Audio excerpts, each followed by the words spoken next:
Hey, everybody, welcome to Crackpot, the podcast where each and every week we dive into a different conspiracy theory and we discuss the merits or the demerits of each. We're your hosts. I'm Tim. And I'm Zach. Hello, Zach. Hello, Tim. We got a fun one today, man. I'm excited for this. I actually genuinely am very excited. Yeah, we got a good old-fashioned grab bag. Woo! It's been a while. We got to do more of these. I love these. We really do. Why don't we do more? I don't know. Probably the board or something. Yeah, actually, you usually put the kibosh on these. But they're my favorite usually. But yeah, the fun part about this also is that there's a theme. Yes, indeedy. So I will start out with one. And then I hope you saw the notes. I hope you followed along. No. Okay. All right. For starters, here we go. This is the one I got. Okay. Walt Disney. You ever heard of him? I have. You ever heard of the company, the person, any of it? Yeah? All right. Yes, I have. I've enjoyed the Disney movies. Which Disney movies did you know? Walt Disney might not be who you think he is, who he says he was. So I'll say that whenever it comes to somebody who's like a tycoon or really ahead of their time, especially as we turn back the clock, a person's like character and such under the magnifying glass is usually less than flattering. So in my head, I'm immediately thinking, okay, was he part of some weird secret organization? Actually, there are some accounts of him not being on the level in general. I was going to ask if you knew much about him as a person. Not a ton. Sure. We won't go too much into that, but I mean, what do you generally know? Anything high level? I'll just say right off the bat, I didn't know anything about the guy before I started. Well, he had a pretty cool mustache. He did. Better than mine, which doesn't take much. Yeah, I noticed how I just rolled past that comment. Thank you. I was like, appreciate that. No, but I mean, like, he was ahead of his time in terms of like thinking about animation and about, theme parks. I guess he probably basically invented a theme park, right? I'm going to say yeah. Yeah. I mean, like, his vision, so for probably all the horrible things that he did along the way, like, the vision that he executed is like unbelievable. Right. But I don't know really his credentials, his background. I know almost nothing. A true American hero, though. I wouldn't go that far. Maybe like pre-1990. But maybe not even American. At least born here. So the theory is that perhaps, potentially, Mr. Walter Disney was the illegitimate son of a Spanish noble and a poor washerwoman. Oh, wow. And was born one Mr. Jose Guirao. Wow. I'm more saying wow to your pronunciation than... Guirao. I don't know. Yeah, Guirao? I don't know. Not Guirao. Yeah, there's not two L's in there. Exactly. So anyway. Okay. Moving right along. Thank you. Illegitimate son of a Spanish noble and a poor washerwoman. That is the conspiracy. Well, yeah, so certainly if that was something that was well-known, well-regarded, that would have been a huge part of his story, and I think we would be talking about it today. Well, wait, who's talking about it today? Right? Yeah. Huh. This dogged him. You're kidding me. This is not like brand new, written like 2 years ago. Oh, really? I was thinking like Reddit got to the bottom of this kind of a thing. No dice? This is real, man. So potentially, we'll just call him Walt or Jose. But potentially he was born in Mojacar, which is in southeast Spain. And the thing about this little southeastern Spain town, tiny little place right on the seaboard, Disney-esque, beautiful, pristine. Just like I picture it. I didn't look at what it looks like now or then, but I picture like that little village from Luca.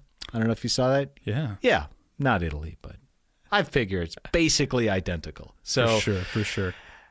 The entire town of Mojacar believes this to be true. Oh, wow. Well, okay, but then... I know, but maybe the tourism dollars or something. Or they want to claim one for themselves. But there should be something to it to make them believe it, so okay. Showbiz biographer Mark Elliott believes this to be true, as does the son of Walt Disney's press agent, Christopher Jones. He also believes this. So Walt Disney's very own press agent had a son. His son has looked into it and believes this to be true. Well, definitely people that are close to Walt Disney, if you want to call him that, would be the ones to know this, right? So that's pretty close. Maybe. Okay, so his quote-unquote real dad, the one that he would want you to believe, or that most people probably believe, was one Mr. Elias Disney from Chicago. He was a Christian fundamentalist and an all-around upstanding guy. No, actually, I'm reading my notes wrong. He regularly beat his son, his wife, and the rest of his family. So he was a real piece of work, I guess you could say. His Spanish dad, the conspiracy dad, the one that might be his real dad, his name was Carrillo. He was a doctor. He was the part of the family that was basically like the ruling family of the area, like the noble. Yeah. His mom, the poor peasant washerwoman, she was said to have taken him to the United States and abandoned him when he was just a few months old. So we're going to kind of get to how it got there. But I mean, basically, the reasons this occurred are not too far to imagine. If you believe this story, you're talking about class issues. You're talking about cultural issues. This is a heavily Catholic area. We're talking, birth out of wedlock and all sorts of stuff like that. So if you believe this, he quickly, Carrillo, the noble, he found out she was pregnant. He quickly made sure that Isabel, the poor washerwoman, was married off to Jose Guirao, and neither of them could argue with him or the family. So they got married. The child was born. Little baby Jose, was born in Spain. And then quickly they emigrated. They got out because they didn't want to live there anymore. They emigrated to Chicago, where she lived with her brother, Juan Zamora, in a house on State Street in Chicago. That much is true. Okay. Those three people passed through Ellis Island, went to Chicago, lived with her brother, Juan Zamora. Just a few short blocks away from the Disney house on Tripp Avenue. Okay.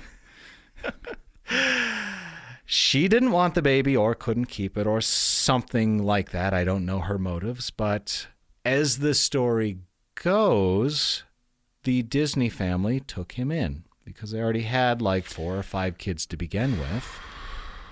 Okay, I'm seeing some wheels turning here. Yeah. Questions, comments, concerns? Keep going for a little bit yet. Okay. Well, that's all I have about the origin story. Interesting. Yeah. Now, I'm going to stop right here and just say that, they emigrated over, like all these people are real people, so on and so forth. Right. If you look at pictures of Walt Disney and his brothers and sisters and his father and his mother, they all look very similar. They just do. Okay. He doesn't have darker skin and a different hairline or something like that. Yeah. They all look pretty darn similar. In fact, if you look at all of his brothers together, it's really hard to pick out which one is Walt. So to be clear, his biological, like the on the record biological family, all look pretty similar. Okay. Why am I disappointed? Sorry. I was like, we were so close. Yeah. Okay. Now, Disney Incorporated does not like this idea. Sure, yeah. they don't like the idea of him, being born out of wedlock and everything else.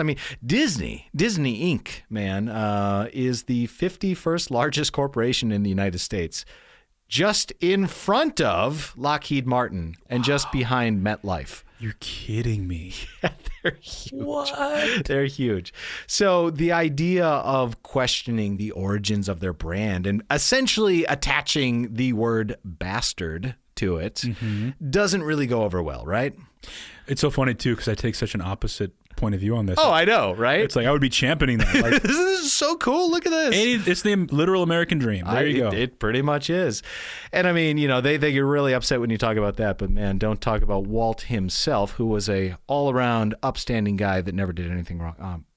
Reading my notes wrong again. He was a megalomaniac, racist, and anti-Semitic who was a violent union buster and very close friends with J. Edgar Hoover.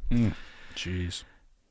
Yeah. Honestly, I don't know if I would recommend doing this, but like reading about him as a person, holy smokes. Why am I not surprised? Just like awful. The things he said that I will not repeat. Yeah, I think I've seen a few quotes too, and it's really it's like, bad. Cool. Great cartoons, though. The official Disney response is, quote, "It is nice that the Hispanic community would like to adopt Walt. It seems outlandish to the family. They know the truth." Ugh. That's such a stupid quote. Right? I laugh because, it is. So stupid. It's so off-key. So tone-deaf, yeah. Oh, man. Okay. But let's get back to why this might actually be true. Okay. Because the Disney Corporation. I am choosing to believe it, by the way. Okay. Hey, man, that's fine. There is no record of him until June 8th, 1902, 1 year after his birthday, when he was baptized in Chicago. Also not terribly uncommon. I'm a little surprised, though, still. Yeah. The way I don't know too much about how things operated in that community in Chicago when you already had like 5 siblings, Yeah, that's a good point. Yeah. So, they baptize him a year later. They go down to the church. The priest makes a note in the book, and that's the first time he officially shows up in the United States. Well, that's a fair point. So in other words, with the record keeping, bookkeeping at the time, this wasn't uncommon. Yes. Okay. I should also say I don't think it was uncommon. Makes sense. Yeah. Okay. But it makes sense. They told the pastor his birth date was December 5th, 1901. Fast forward 17 years later, he was 18 or so. He needed a passport. He had no record of it. Huh. So he went to his mom, who was named Flora Disney, and she signed an affidavit that said he was born at home on December 5th, 1901, at their Tripp Avenue house in Chicago. End of story, right? Yeah, exactly. Oddly enough, she signed a second affidavit in 1934, again stating he was born at home for no real apparent reason. Okay. Just like, I'm going to just doubling down. This. Like, no, actually, for real this time. Okay. Born at home. Got it. Like, what's up with that? That's weird. So, as I mentioned, Mr. Walt Disney was pretty good friends with J. Edgar Hoover. Which immediately raises like a million alarm bells. We are permanently very out front on the record here at Crackpot Enterprises Incorporated, anti-Hoover. Very much so. We can still say that, right? I think so. Okay, so it bothered him. This idea of like no record in the United States, like having to get an affidavit from your mom to get a passport and this questionable birth kind of thing in the U.S., it bothered him. Yeah. So he went to his buddy, Mr. Hoover, and we have a letter written from Hoover to Walt, and I'm going to read a little bit of it here. It says, "I'm indeed pleased that we can be of service to you in affording you a means of absolute identity through your lifetime." Now, how Hoover and the boys in blue, the FBI, how they did this, we don't really know. I should also say there are over 1,200 pages of records that the FBI has on Walt Disney, 600 of which are still redacted. That's it's something. There we go. Right. But apparently he was more than happy to help out. And in return, Walt was named a, quote, special agent in charge of contact, which basically meant he was a freelance unpaid spy for the FBI, which came in handy when he was union busting and, getting people arrested because of the color of their skins. Classic Hoover move right there. Classic Disney Hoover move. But I'm going to throw a little wrinkle into this. A little wrinkle in time. Maybe. What if this is kind of a tangential conspiracy theory? What if maybe Walt wasn't actually friends with Hoover? Hoover did this, and as a favor, he was basically blackmailing Mr. Disney. And he had to just be all friendly and chummy and nice to him in return. I mean, that's an obvious counterpoint right there. I mean, that actually makes sense. Yeah. Okay, so let's fast forward a couple short years to 1940, and let's go back across the pond, back over to Mojacar. Mm-hmm. In 1940, two Americans, white men wearing dark suits and nice, clean-cut haircuts, arrive in the tiny little sleepy town of Mojacar.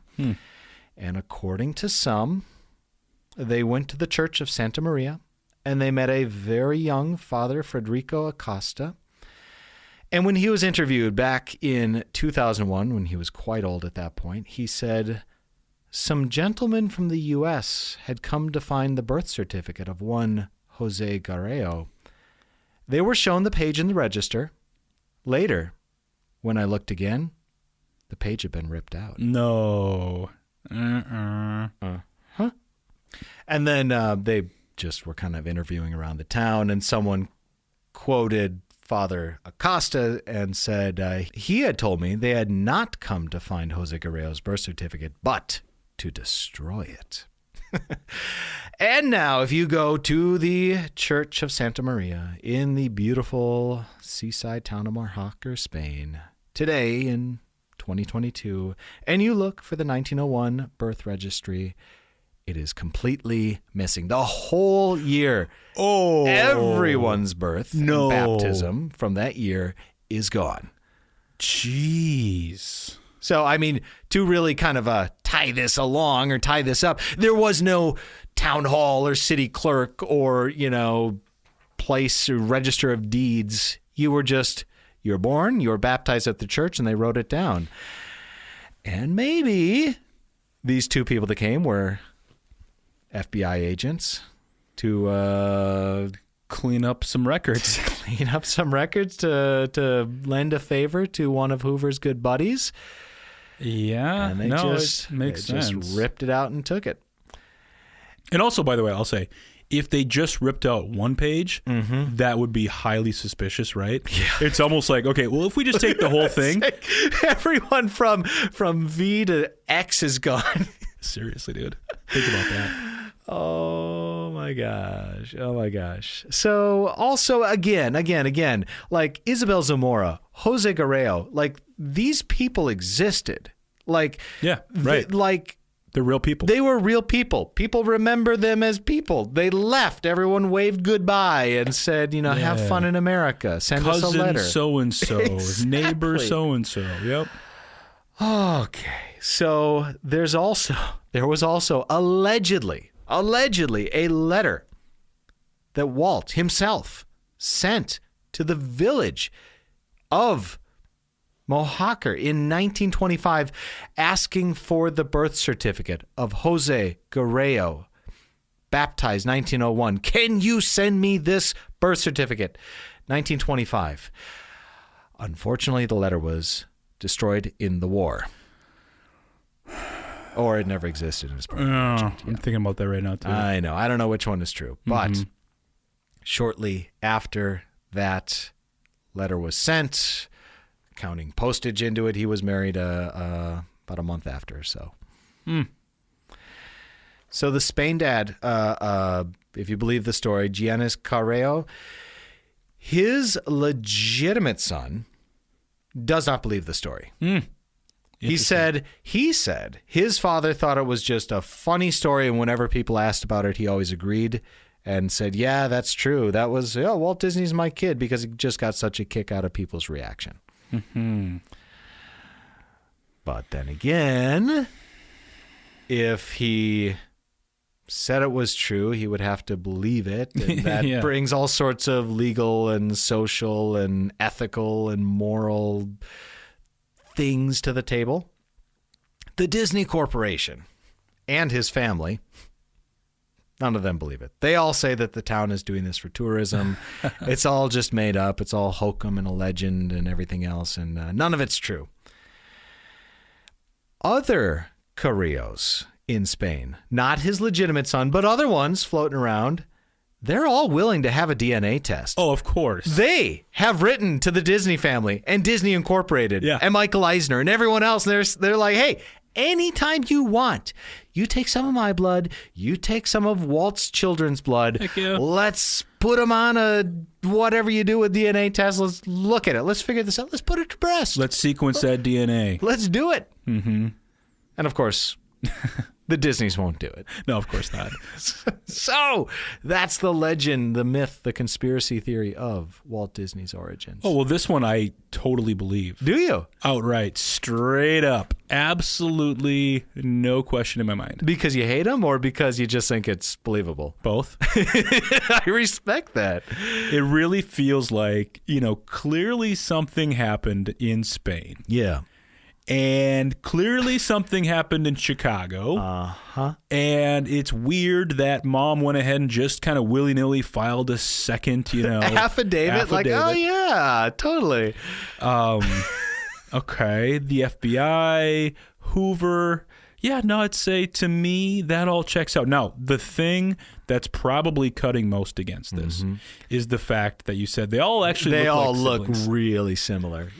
Yeah. So again, why am I disappointed in that fact? I know, because it would be so much of a cooler story if that was his origin, his true family, his true parents. Exactly. And like I said, I would have taken the exact opposite approach. Now, I guess, it's different now today and all this stuff, but it's like, you could really tout this as a success story. Yeah.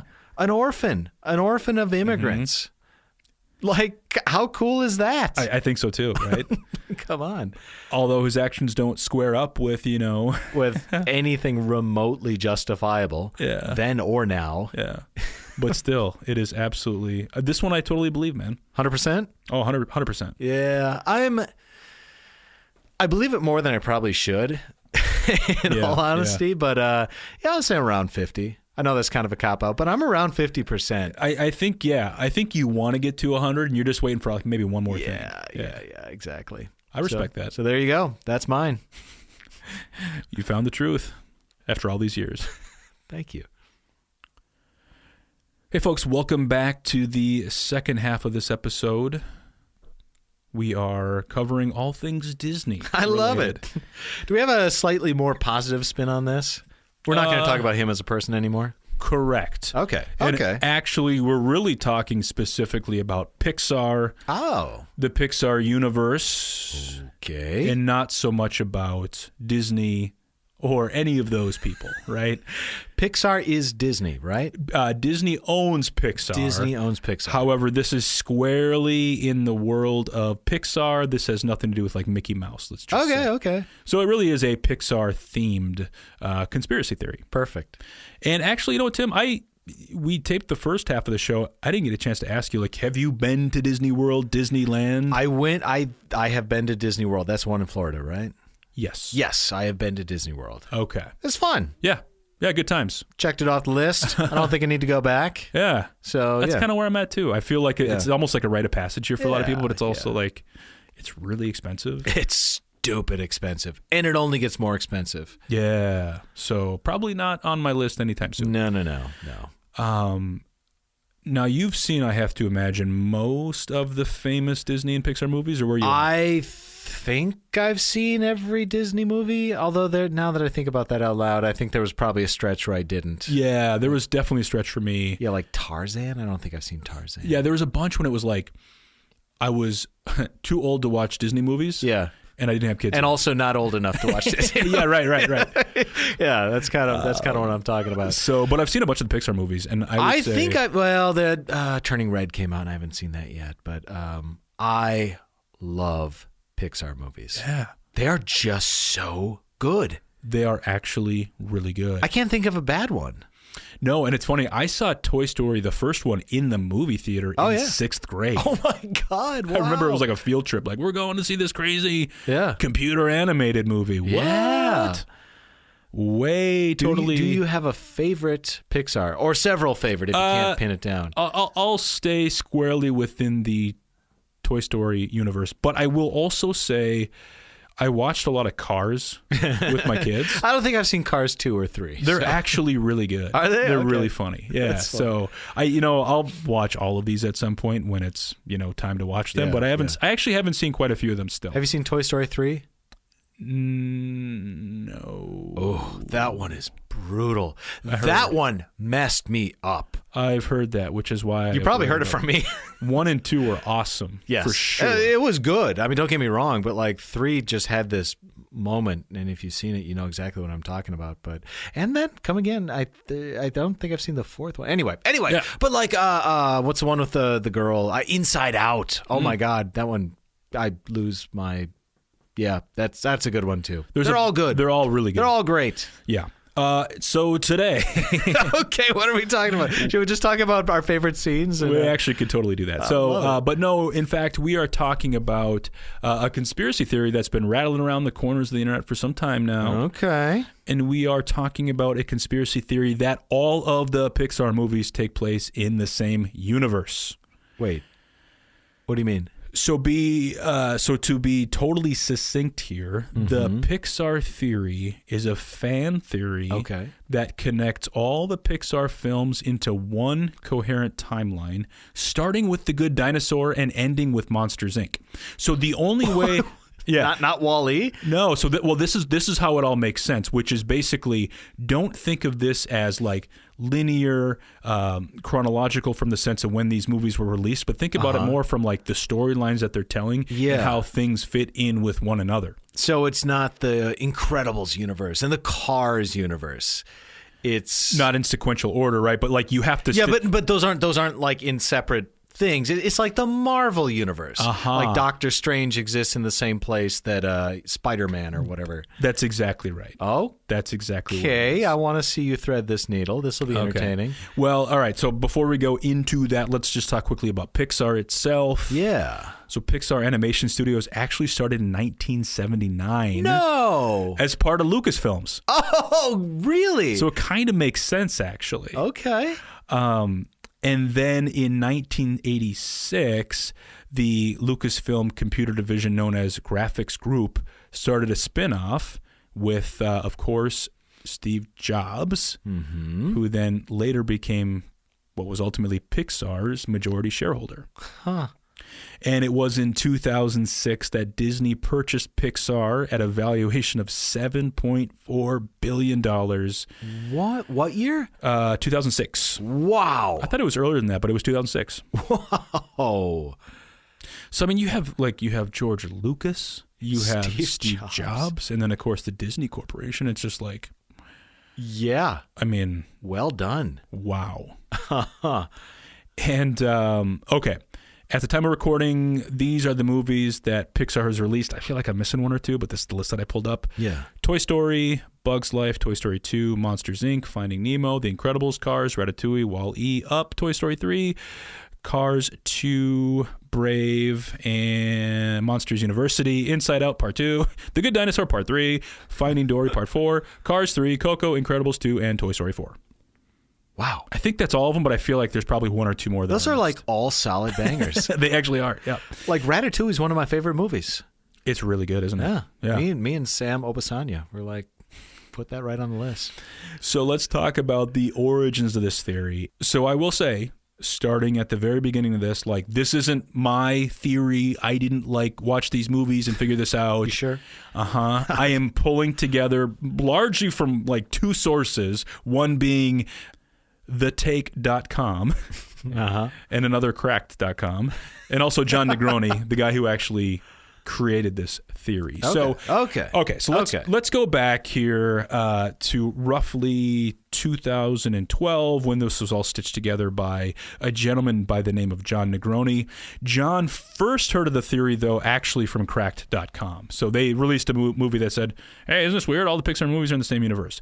But he was actually the one that went and put the story of how this works together. Yeah. And I'll say also, it'll continue to evolve as more movies are released. So sure. Okay, let's start with the movie The Good Dinosaur. Now, that movie took place in a world that began 65 million years ago with, of course, dinosaurs walking the earth. Mm-hmm. And in the movie, the asteroid that would have caused extinction of the dinosaurs misses Earth, allowing all prehistoric creatures to continue to evolve into intelligent creatures. Therefore, The Good Dinosaur provides the foundation for the fact that Pixar Universe animals can become just as intelligent as humans. He's not wrong. Okay. Dinosaurs obviously eventually become extinct. Next movie, and again, these are not released in order. This is just how the storyline fits together.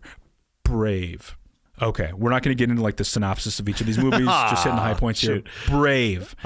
After the humans rule the earth, the next film on the timeline's Brave, which takes place in medieval Scotland. In the film, Marita discovers and follows a will-o'-the-wisp, a magical spirit, that leads her to a powerful witch. And although Brave is the first movie in the timeline that uses magic, it never answers the question of how magic comes to exist. John Negroni believes that Kevin from Up in 2009 is the answer to this question. Moving on to Up.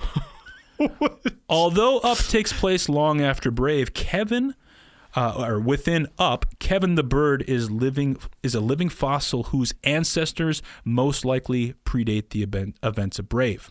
And as a colorful, flightless bird, Kevin resembles the prehistoric creature seen in The Good Dinosaur. Yeah. And then John Negroni explains that the elderly explorer Charles Muntz discovered Kevin's eggs could slow down the aging process, which explains how Muntz is still alive during the events of Up. It's possible that the prolonged evolution of these prehistoric creatures created a sort of magic that could be harnessed by humans. Magic, extending lives, all this kind of weird stuff. Okay. Then let's get into The Incredibles. And around the time that Charles Muntz first discovered magical abilities, people began to gain superpowers as seen in The Incredibles. This means it's possible that the abilities that Muntz discovered were used to alter humans in superheroes through government experiments. And interestingly, although The Incredibles takes place in the 1950s and 60s, the technology that we see in the movie surpasses anything that exists in our real world today. Negroni believes that this is because of the dearth of oil in the Pixar universe. Since dinosaurs did not go extinct all at once, there were fewer deceased organisms to become oil. To avoid an energy crisis, scientists began to develop a new technology at a much faster pace. During this time, The Incredibles villain Syndrome was able to develop AI and zero-point energy. According to Negroni, zero-point energy is the energy that toys and objects absorb in order to become sentient. Wow. Mm-hmm. Okay. We're still getting there. By the 1990s and 2000, toys came to life thanks to Syndrome's zero-point energy, leading to the Toy Story series. Wow. And although the toys rely on humans to provide them with life through love and attention, in all three Toy Stories movies, we see the toys being abandoned and misused. Negroni infers that eventually the toys would begin to resent their neglectful human owners. And in Negroni's timeline, the toys, dissatisfied with their treatment, join with other objects and machines to plot an uprising. Moving on to Finding Nemo and Ratatouille. Around the same time, animals become concerned about pollution and reckless human behavior. In Finding Nemo and Finding Dory, we see that humans are the sea creatures' biggest threats. Even in Ratatouille, we meet a group of rats angry and afraid of the humans who try to kill them. Angered by the destructive actions of humans, Negroni says the animals eventually go to war against the humans.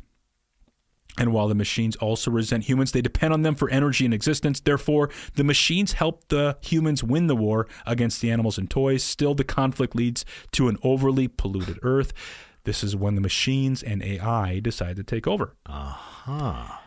Negroni explains that the machines use the omnipresent corporation B&L to slowly take control of humans starting in the 1960s after the events of The Incredibles. Moving on to Wall-E and Cars. At the end of the animal-human war, humans are forced to evacuate the planet and board the Axiom, where they become fully dependent on the machines as well as Wall-E. Meanwhile, Cars and other machines are left to populate and dominate the Earth. With the planet void of humans, the events of Cars franchise are able to take place. Okay. Making sense, right? I mean, there's some things, but I was waiting to see how Cars was going to... That was like the big one for me. It's like, how are you going to tie Cars into this? The animals, the toys, everything becomes sentient, right, throughout this timeline. Yeah. So, continuing on with Wall-E and Cars, after several generations, Eve is sent back to Earth to search for any sign of life and finds a small plant growing in the soil, leading to the events of Wall-E. And with the help of Eve and Wall-E, the humans are able to overcome the evil AI, keeping them on the ship and go home. And once they return to Earth, the humans plant the sapling that Eve found, and it grows into a large tree that eventually becomes home to the insects of A Bug's Life. Moving on to Monsters, Inc. Hundreds of years after the events of Wall-E and A Bug's Life, animals become more and more mutated until they become monsters. In the distant future, these monsters eradicate human civilization. But the monsters soon realize they actually need humans as a source of energy. And by using magical doors, the monsters are able in time to travel to different human generations and each assigned a human to scare in order to retrieve their screams for fuel. Oh, the doors are through time? Apparently. Wow. I guess that's how you make it work. Yeah. Eventually, the monsters learn that human laughter is more powerful than any other source of energy and begin to make children laugh instead. Negroni believes this is where Bing Bong, Riley's imaginary friend from Inside Out, comes in. Oh, my God. Based on his monstrous design, Bing Bong was most likely Riley's monster before becoming her imaginary friend. Wow. You tracking this? You liking this? I am tracking this, yeah. Here's where it starts to come full circle.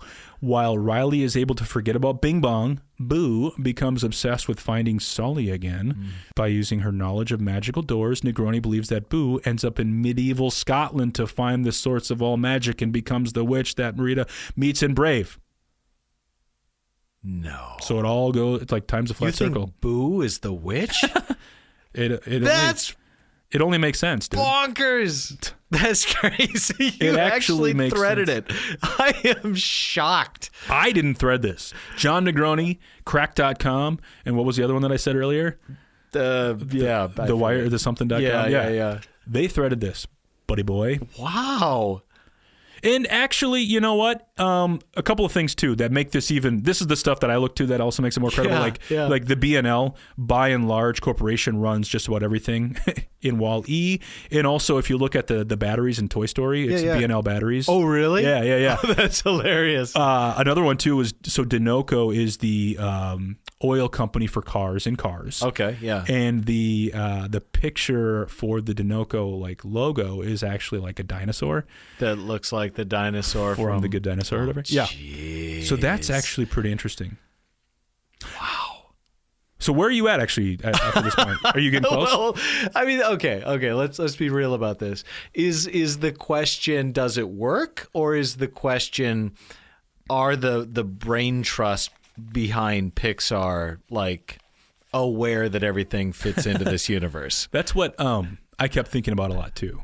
And I will tell you, they gave a slight nod, if you will, to this being a real viable theory. No. Indeed. So I couldn't find a specific quote on the record that Disney's like, yeah, it's all the same universe. But it turns out that Pixar actually revealed the fan theories are correct in a brand new video released like a year or two ago, featuring shots from a number of Pixar's most popular films, and it shows a series of, hidden clues throughout each of the movies to tie them all together.